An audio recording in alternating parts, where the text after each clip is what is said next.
Hey everyone, it's Melody with Design by Melody. I have another layout for you guys today, and this one um, took me a little bit longer than my normal. As you can see, the video is almost 20 minutes, and this is actually a pretty long video for me. I don't typically do videos quite this long. Usually they're more between the 10 and the 15-minute mark, but work with me here. I struggled with this layout. So, as I've mentioned many times before, my dad died almost 2 years ago. In March, it'll be 2 years ago. And so I struggle with the fact that I want to scrapbook all of his photos, but I want the pages to be perfect. And that is completely unrealistic. I understand that. But I, I don't know.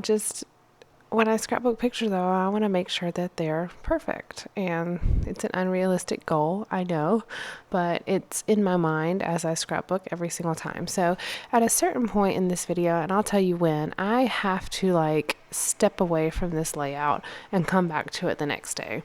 And I don't typically do that. I probably only do that on, I don't know, 3% of my scrapbook layouts. I usually finish them immediately. And usually, if I have to step away, it's only because I have to put my child to bed, bathe my child, feed my child, go to work, do something like that. It's not because I get stuck. And this one, I actually really got stuck. I just didn't know what to do. So you're going to see my struggle.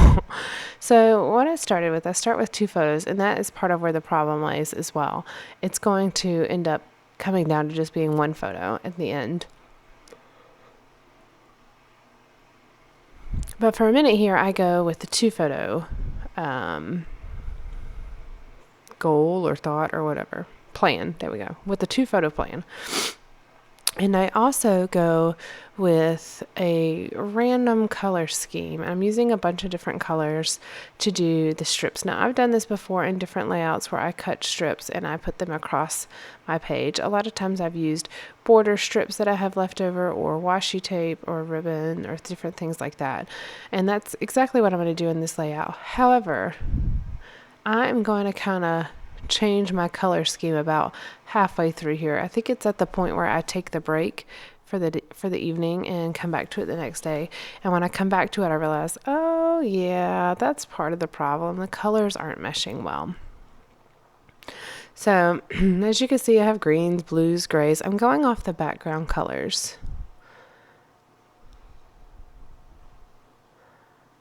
And I am using some border strips from my stash. I have a box of paper that sits on the left side of my desk that you cannot see, but it's got all of my scraps in there.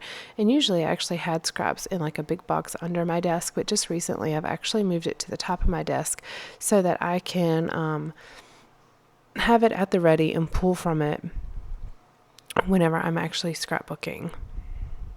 And layouts like this where I'm pulling different strips are perfect for this type of layout. Or no, not for this type of layout. Perfect for having that scrap bin right next to me. I'm just kind of writing down the supplies I'm using as I go so I don't forget, because I do a coordinating blog post with this video. It goes up at exactly the same time that this video posts, and I list all the supplies that I use. Now there's my scrap box that you're seeing. I just have a ton of different scraps in here. And these are actually all the scraps that I have at the moment, so I'm hoping to kind of start to dwindle this down a tiny bit. It doesn't seem to be working, but because I think I'm adding more to it than I'm actually using, but there is a goal in mind, and the goal is to use up these scraps. So I'll continue to leave it on my desk, and hopefully eventually it will start to kind of dwindle a bit. I've kind of accumulated a lot of scraps since I've been working on my stash kits. I have pulled things from my scraps along the way, but I also tend to add scraps as I cut into 12 by 12 papers, whereas before I would keep the 12 by 12 papers in my paper stash, not in my scrap bin. And this is why you're also kind of seeing me Frankenstein some strips here, putting them together, because they're not big enough scraps to fit directly.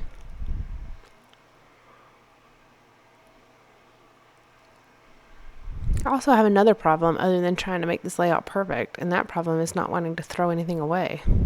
But that's for another video. Eventually I'm going to do a more detailed scrap room tour, and I'll show you guys how I store my scraps, how I scrapbook, my camera setup, all of the above that you guys might find interesting.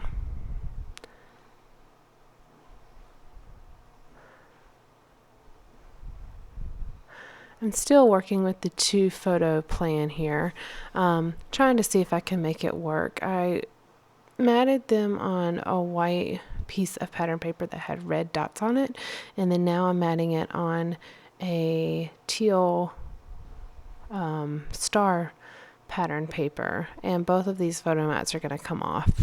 I'm not going to stick with either of them. This is where I decided to take them off that teal because I don't like the way it looks, and then I take it off of that red and I put it on the back side of that teal. It's just solid white.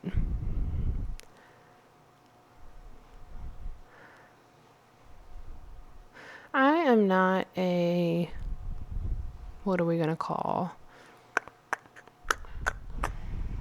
I can't think of the word I'm thinking of, but I am not opposed to totally ripping up everything and starting over.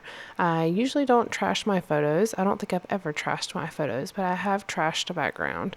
So, well, I've never really trashed it. I just set it aside to use in different ways. So, when things just aren't feeling right, I continue to go with it until I can make it feel right, or I just start in a different direction. Now, I knew I wanted to use these tile letters, and these are the Mosaic Alphas, and metal, I believe, is the color.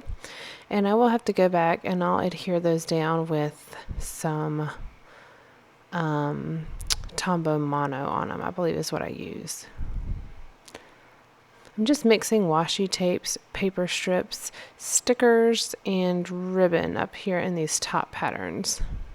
And that orange was just looking a little out of place, so I take it off. And this green is also looking out of place, so I'm going to cover it with this gray pattern paper. Just had to make sure I cut it to the right size. There we go. And I, again, have to piece together a few pieces, but that's okay because it's just how it is at times. And the photo is going to cover up that seam anyways in those papers.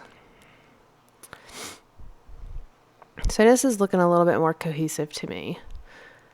I've got just teals and grays and whites on these strips. It's not quite so color rainbow-like, which I think was kind of messing with my eye. Now, I'm not sure exactly what my title is going to be. At this point, it just says Granddaddy's, and I was going to put Granddaddy's Boy, but I end up changing my title to Granddaddy's Hot Wheels because, well, if you have little boys, you'll know that most little boys enjoy Hot Wheels, the cars. And our boys are no exception. This is my nephew in this picture.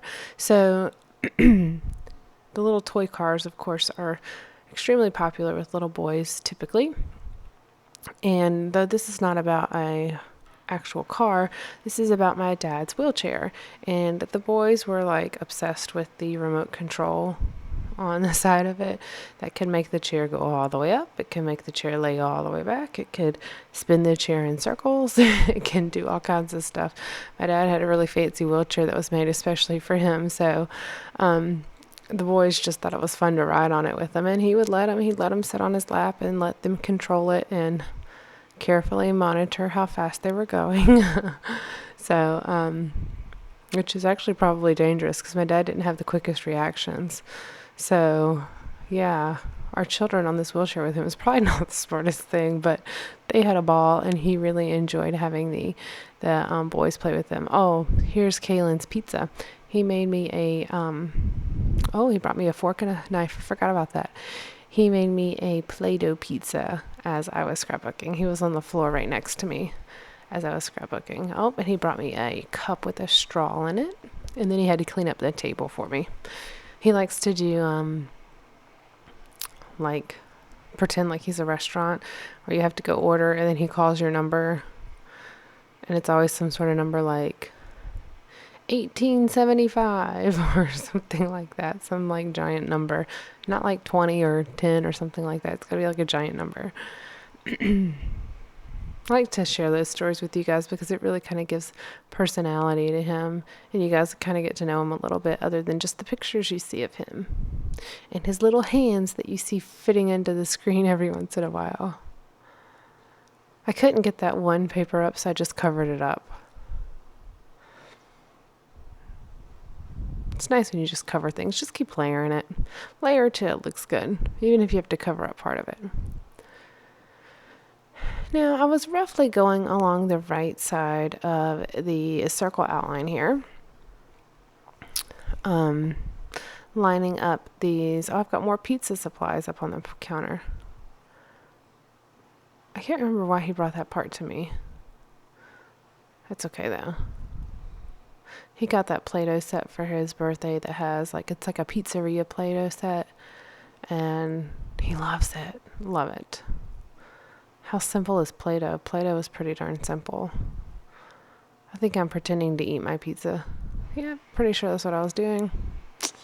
Have to go give him back his pizza supplies. Yeah, I forgot what I was saying. Alright, so I keep layering. I have a few more strips that I'm going to add to the top. I have this gray washi, and I'm actually going to cover it up a bit and just show a very small piece of it. And then I'm putting this silver washi right on top of it. And then I'm layering another little bit of silver washi here at the bottom.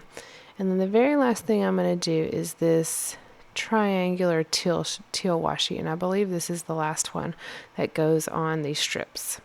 So I've got washi, I've got paper, I've got stickers, which are actually covered up, but I started with stickers, and then also ribbon. Yep, that's everything that's on those strips.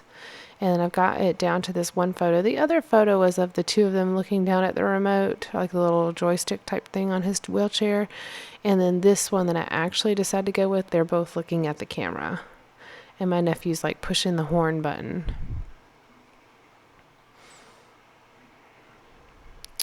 Alright, now I'm trying to figure out what embellishments I'm going to use, and I know that I need to use I'd like to use a different font on the second part of the title, which is the Hot Wheels piece, and so I actually layer some of this gray washi on the background to kind of give me a grounding point for the letters, and also so you can actually see the letters because we were blending in too much into the busy background. And actually, looking at the layout right here in front of me, I probably need to go back and reinforce those alphas that I'm putting down right now. They are having a difficult time sticking to the washi tape. Usually they're pretty sticky, but they're having a bit of a difficult time sticking to this washi tape. I think I mentioned in the last layout that I had finished using all those cameras, but I didn't. I actually finished them with this layout. And I'm pulling out this white cardstock, and this is exactly where I took a break. I took a break right before I pulled out that white cardstock, and when I came back, that's when I decided, okay, let's mat this on a piece of white cardstock. It'll help with the kind of bring it all together and not seem quite so busy. So I trim a little bit off at each side, have to recut the what do you call that, ribbon, because it got hung up and frayed a little bit. And then now I'm just gonna glue everything down. And that also, I think, kind of brings in a bit of a frame around the edge, which makes it seem a little less disorganized and a little less crazy. I think whenever you've got the busy pattern up to the edge of the layout and then you've got a lot of embellishments on top of the layout, I have a bit of a difficult time. It just makes my eye go a bit crazy.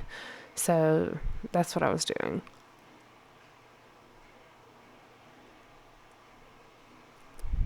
Now I'm kind of flipping through my LE Studio products here to see if there are a couple things that I want to add. I have so much in this little box, I'm actually finding it difficult to flip through, so I've just started pulling kind of things up off the top and then shaking it around and see if I can find different products in there. As I use it, of course, have a little bit more room in the box and it'll be easier to find different things. But the whole point is just using it. So as long as I find things to use, whether they're on the top of the box or in the middle of the box or the bottom of the box, it doesn't really matter. And I just have a couple of these little extra pieces that were in, that were cut off of other layouts. So I just kind of pull those out to add a few things, like this vellum piece. I'm going to add it right here behind the top of the layout, or the top of the photo. That way I can use that little tab, and that tab says, these moments will always be special memories. And that is exactly the truth with this photo. I also have this little tab that says photo notes, and this is going to be a small journaling spot for my sister to add journaling. I'm not going to add journaling here, but it is here for her to add journaling because I don't have any hidden journaling on this layout. I backed it with just a little piece of a pink piece of paper that was cut off, and then I put it on some foam tape to kind of set it up a bit. Now I'm out of foam tape, so I'm using just these different little foam pieces, adhesive foam pieces, to add some dimension to the back of that photo. I didn't want the photo notes to be up high, but not the photo, so I'm making it a little bit higher, and I'm just cutting different pieces to make sure it's behind that tab as well.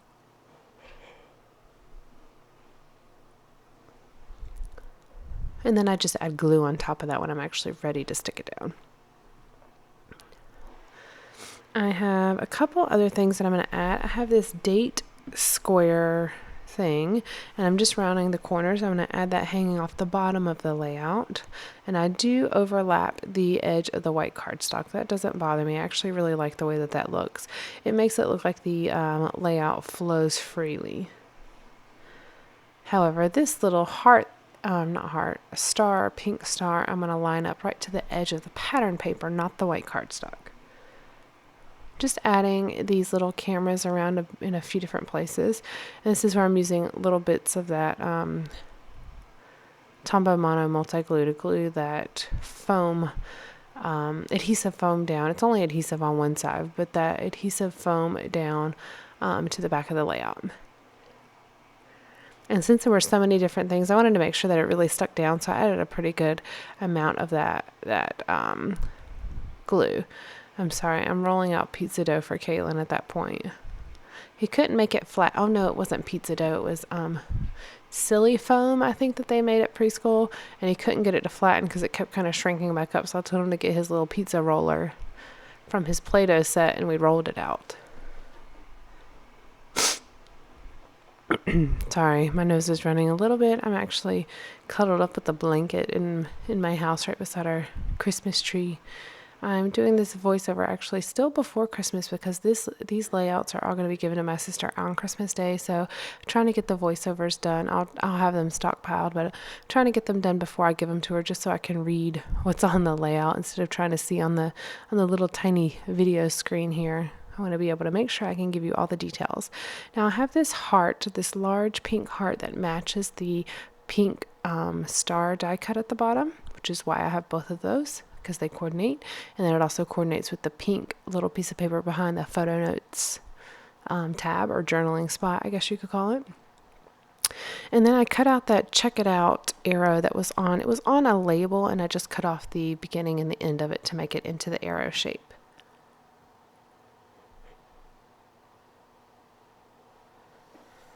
Trying to look to see if there's anything else I want to add, and I end up pulling out these enamel dots. Now I first looked to see if white worked, and they don't, so I'll pull out the gray ones. And these are the homemade enamel dots that I made using perler beads. Took a lot of work to actually get those done, but I use them all the time, and I have a bunch more that I actually need to melt down in different colors. But this will actually complete the layout. Thank you for sticking with me if you made it to the end here. Give me a thumbs up if you liked it, and also please subscribe to my videos so you get notified when I post new ones. Don't forget to stop by my blog to see the full list of supplies used. All right, guys, thanks. Bye.